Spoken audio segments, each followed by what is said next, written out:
What is up, guys? So today what we have in store is removing the back roll pan and putting on a bumper today, and it's going to be real simple, straightforward. So the way we put this together is the same way you would take off a regular bumper to put a roll pan on, except where you would reverse the process. So this would help you if you have a roll pan trying to take it off, or if you have a bumper and wanting to put a roll pan on. Okay, so I got a bumper. The first thing you want to do is, for the roll pan to come off, you got to take off the tailgate first, and then we take off the roll pan. To get the tailgate off, well, before we do that, let's go underneath. You have is, of course, I have the Hideaway hitch.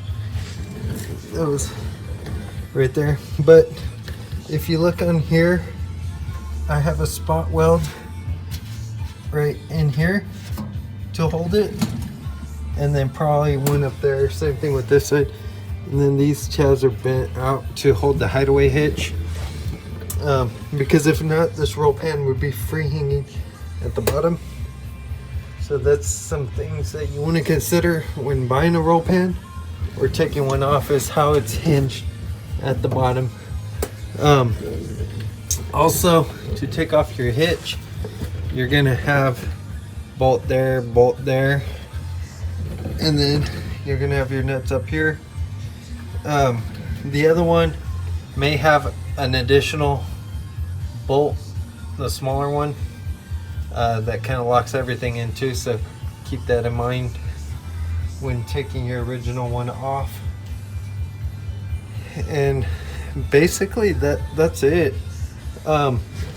The plates, so when installing your regular bumper, you're gonna have two plates that squish together onto this area, and those are to hold your bumper from flexing outward at the bottom.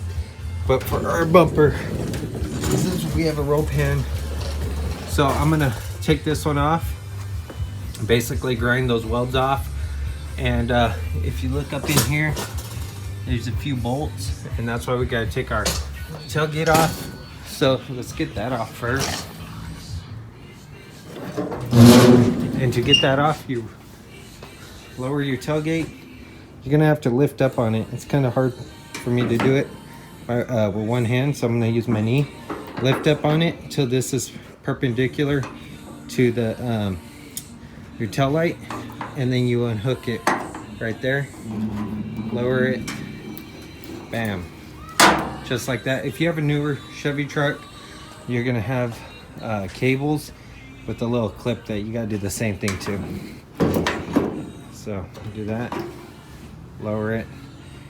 It's gonna free hang, and then you want to look for the area that's not a complete circle. So this one's not a complete circle, so you want to lift out on it and then slide it this way. Here you have a square shape with the dome, and then over here it's a perfect circle. So the passenger side has this setup, okay, and that corresponds with this notch right here, and that slides it out. So real straightforward. And then you just undo the bolts from the roll pan right here, and that's what kept it in. Okay, so this one's a level 4 hitch rating. So as you can see, it says level 4, class 4. Weight distribution 12,000 pounds, max tongue weight 1,200 pounds, carrying weight 10,000 pounds, and max tongue carrying weight is 1,000. So that's the specs on it. This one was 129 bucks for it. The level 3s were around the $200 range, and the level 4s were around the $250 range. So just check out on eBay and you'll find good deals like this where they don't mark them up as much, and they're selling them close to cost, so that way they could sell more of them, more of the volume, versus, you know, getting a higher price and selling less of them. Okay, so this is what it looks like. Some of them won't have this ring around it. It is what it is. It's just a beauty ring. Some of them are just cut straight. This one right here has the ring, so it's rounded. I like this better than the flat plate because it allows your S hook or whatever to move freely, whereas the ones that have the flat plate with the laser cut hole out of it, they kind of bind in one direction. Like, you gotta always have them hanging in a certain direction, and if you don't have a big enough S hook, it'll kind of hang up and it won't let it move freely. So it was shipped for $130 out the door, and then it also came with the hardware needed to mount it. Okay, so one thing to keep in mind when purchasing your trailer hitch as well is they have different load ratings, okay? So they got level 1, 2, 3, 4, and 5. And if you look here, the one that I have made has an upright post, because the original one had an upright post here, and in this direction the horizontal post has a lock up there. Whereas if you come over here to this one here just has your horizontal post. It has no vertical end on it. And so I'm thinking this is like a lower rating here, especially if you look at the plate here. The original one that I had on my truck originally, it was actually a lot thicker and it had those vertical posts. This tube will be seen all the way at the bottom and it's gonna look crappy. I mean, if you have a 4x4, I guess it's whatever, but I mean, I got a half ton and I want it to tuck up underneath nicely. Also, when reviewing the load rating, keep in mind that it's also to the type of vehicle you have. So you're not going to run a level 5 with a half ton or half ton truck, because I mean your braking system and load capacity isn't there. Also, you're going to probably run a level 3 or level 4, but I mean, given the look of this, I believe this is a level 3 as well. So it is what it is. Someone who knows a little bit more about these trailer hitches could chime in.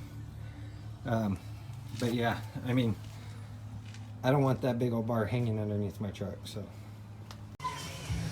okay, so these two bolts also need to come out, because it's like so you have a bracket going this way, bolting up straight into that channel, and then one going vertical with two bolts there, and then same thing over there. But that's what the Hideaway hitch looks like when it's spanned across the backside. One bad thing about the Hideaway hitch is it's in line with that bar right there. So it's in line with that bar, but where the spare tire mounts up, that spare tire over there, the normal size thickness will not fit. It touches by about an inch or half inch, and so it won't let it bolt up all the way up to the top. I mean, you could fix that by just getting a different size tire, of course. And then this is what the Hideaway license plate, or the retractable license plate, the spring-loaded one, looks like when it was installed. These bar lights really are just what I put in there, because I had a boat light fit perfectly up in here, but that thing ended up breaking, so I had to put these in to replace it, just because I had these on hand at the time, and I just double-sided sticky taped it in there. I mean, those were tucked away so you couldn't see them, especially when the license plate was out here. It kind of covered everything. But that's the roll pan, and then your hitch setup was weight capacity. The roll pan weighs a lot less than the bumper itself. Like, I could lift this up with one hand. If we walk over here to the damn bumper, this thing's a beast, man. I mean, I have to use two hands to lift it, and I struggle at that. It's probably a couple 100 pounds there. And I mean, the good thing about having a bumper is it puts a lot of weight, like a lot of weight way out on the opposite side of the axle, so that way you get good traction with the roll pan in wet weather. I'll spin the tires. If I take off slow, I could get traction, but most of the time it'll spin the tires. And I have it in overdrive, so imagine just regular drive, it'll definitely spin those tires in the wet weather. So that's one thing to consider when getting a roll pan, is it lightens up the back, gives you better fuel economy, but you're gonna lose traction in wet condition. So I got a top that goes over that, so I'm gonna redo this. And I mean, for the most part, the chrome's nice, just dirty. I'm gonna clean that.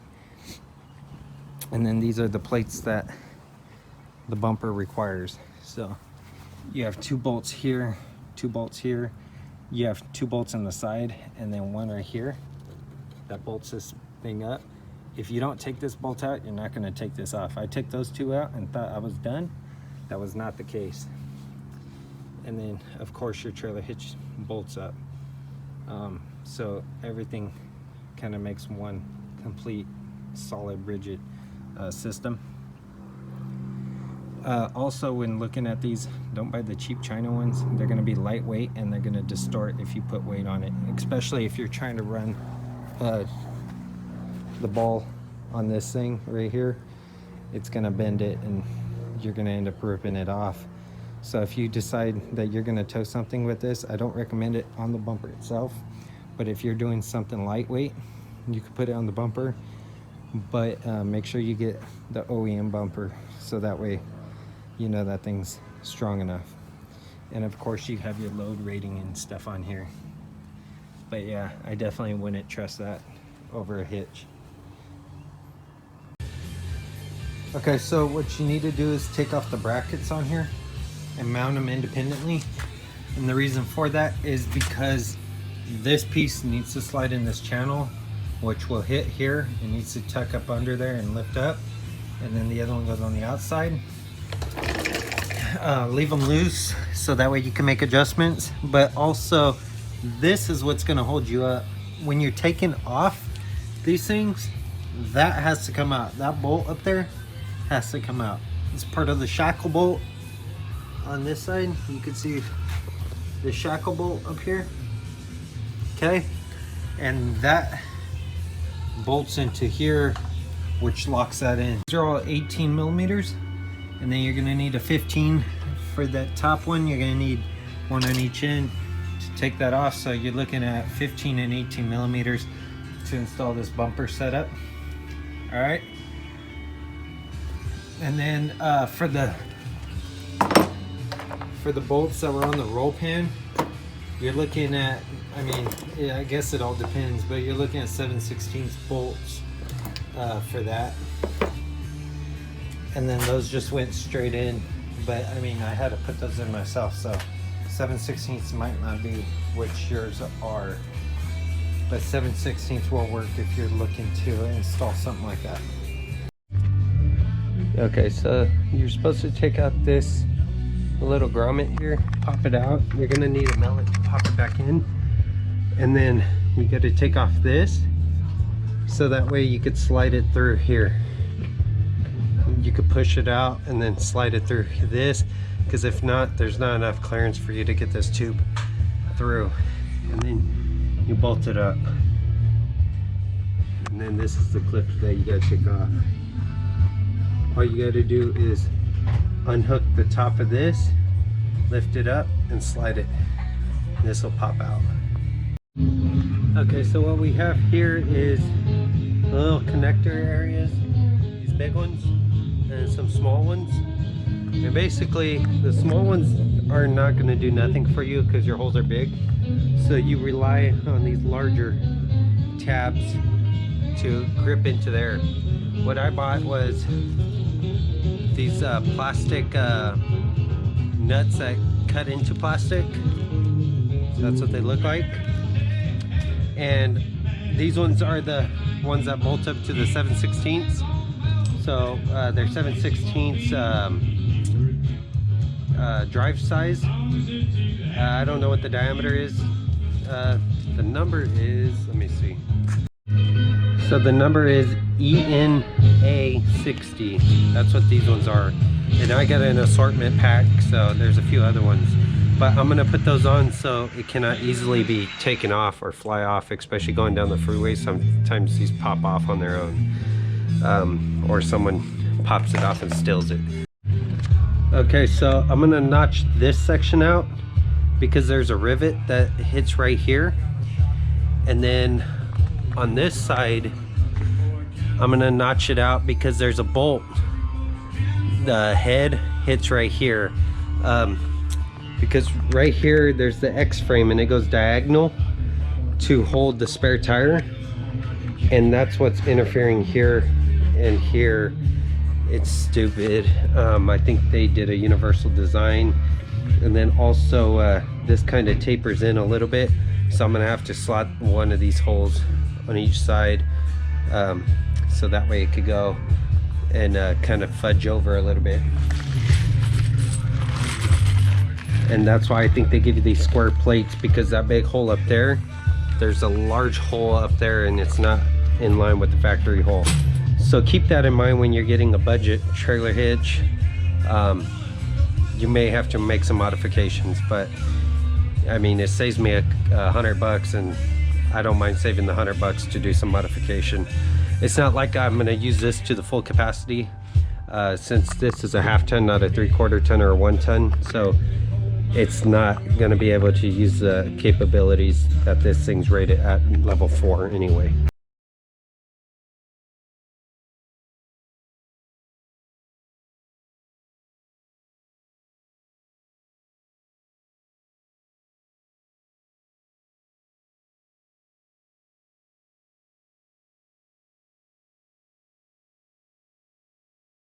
So I drilled a 3/8 hole, well, one size under 3/8, to have a snug fit for that airline right there to do my shocks. And then I added the tire underneath, as you can see. Okay, so that's going to complete today's video. The install of the bumper top cover, of course, little bumper cover here. You need one of these if you have a backup camera somewhere down here, because it will leave reflection off the chrome and you won't be able to see when backing up into the sun. The trailer hitch and all, and of course the bumper itself. So that's going to complete today's video. If this is helpful for you, definitely give it a thumbs up. It's greatly appreciated. If you want to see content like this and other content I'll be posting in the near future, definitely consider subscribing. Until next time, I'll see y'all in the next one.